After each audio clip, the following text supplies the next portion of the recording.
अकोल्यात ठाकरे गटाच्या शहर प्रमुखाच्या वाहनावर हल्ला करणाऱ्या 4 आरोपीला केली पोलिसांनी अटक.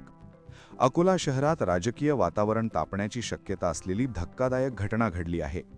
काल रात्रीच्या सुमारास अकोला शहरातील मोठ्या उमरी परिसरात ठाकरे गटाच्या शिवसेनेचे शहर प्रमुख राहुल कराळे यांच्या वाहनाची तिघा अज्ञातांनी लोखंडी पाईपने तोडफोड केली होती.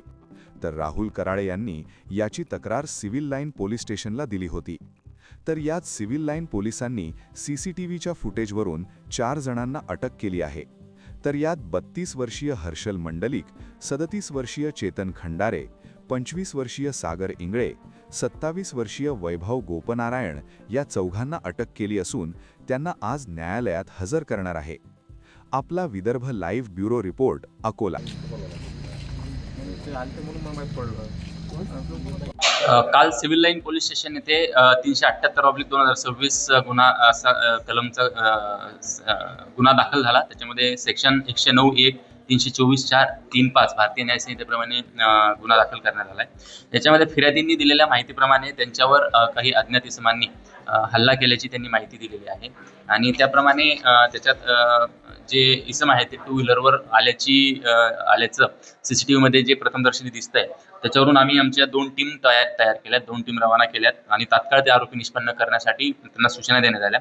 त्याचप्रमाणे सदर गुन्ह्यामध्ये एकूण 4 आरोपी निष्पन्न झाले. त्याच्यात हर्षल मंडलिक, चेतन खंडारे, सागर इंगळे आणि वैभव गोपनारायण अशी यांची नावं आहेत.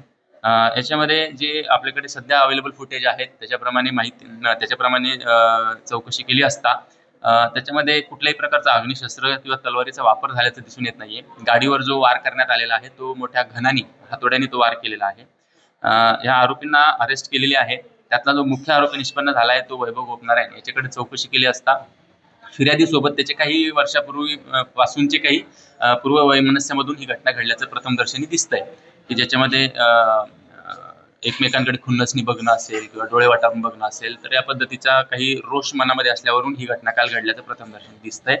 त्याचप्रमाणे या आरोपींना आता कस्टडीमध्ये घेतलं आहे. आज PCR साठी मान्य न्यायालयात हजर करणार आहोत आम्ही आणि PCR मध्ये अजून चौकशी करून याच्यामध्ये तपासादरम्यान ज्या काही गोष्टी निष्पन्न होतील त्याप्रमाणे सेक्शन वाढ करणे असेल किंवा आरोपी जर वाढ होत असतील किंवा कोणी त्याच्यामध्ये इन्व्हॉल्व असल्याचं दिसलं तर त्याप्रमाणे आम्ही कारवाई करून पुढची कारवाई करणार आहोत.